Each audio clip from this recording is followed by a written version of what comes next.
In today's Farm Report, the USDA has extended the deadline to sign up for the ARC and PLC programs. Cindy Zimmerman with AgriPulse has more. As of last week, USDA reported about 80% of producers have made their choice between the two safety net programs established by the 2014 Farm Bill. Farm Service Agency Administrator Val Dolcini says the second one-week extension through April 7th should be long enough to get the last 20% to pick between agriculture risk coverage, ARC, and price loss coverage, PLC, even if some who have already made their choice want to change it. I've said all along, folks can undo decisions that they've made prior to the deadline. So if somebody wanted to come in and make a change to a decision that they had made previously, whether it was last week or last month, they could do that. I hope that there is not a wave of folks who come into our county offices around the country with that intention. Mainly this extension is to provide an opportunity for those that still have not quite made up their minds as to which program is the best way to go. One additional week to make that determination, and they can do that either by looking at the web-based tools or they can have a conversation with their county office staff. We feel like one final week will really put us over the hump and get just about everybody who wants to participate in these programs signed up. Dolcini stresses that farmers need to contact their FSA office before the end of the day, April 7th, or the decision between ARC and PLC will be made for them, and the default for all producers is PLC. PLC is the default program because that's what the Farm Bill indicated.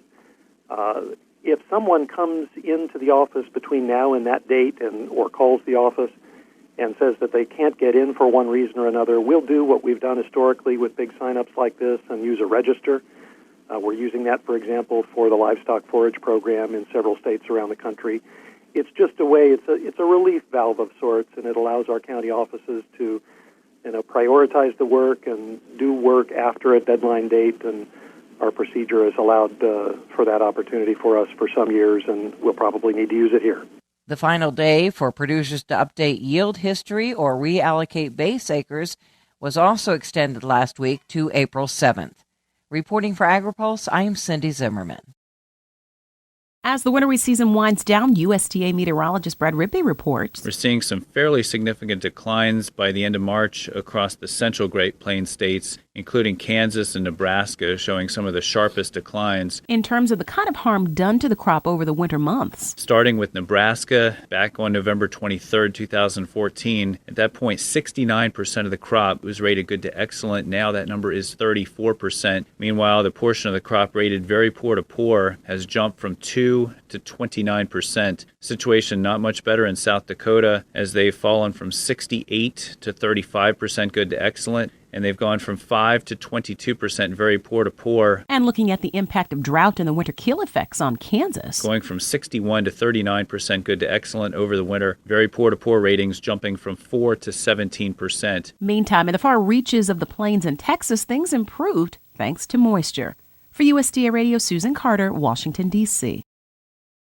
The 2014 Farm Bill created a new conservation program, the Agriculture Conservation Easement Program, and that is to help producers keep their working lands in agriculture and out of development.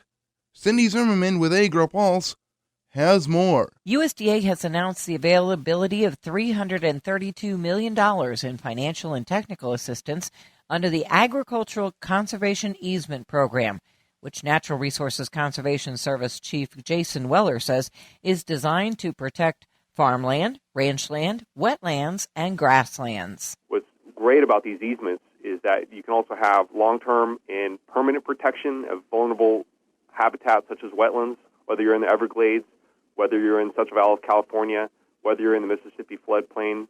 But then also it's really critical that these are also working land conservation easements, that you can protect open space, you can protect the integrity of agricultural landscapes, prevent it from subdivision and development, so you keep those working lands intact. But also then you can keep working grasslands intact as well. And the easements are a vital strategy across the U.S., but particularly in the West, where we're looking at critical species such as the sage grouse. These conservation easements are a critical tool that we use with our land trust partners, state agency partners, in helping to retain the integrity and the viability of the rural economy across the United States. Agriculture Secretary Tom Vilsack says the 2014 Farm Bill consolidated 3 previous conservation easement programs into the ACEP, which makes it more adjustable now to regional needs. One of the good things about the new program is the flexibility that it creates.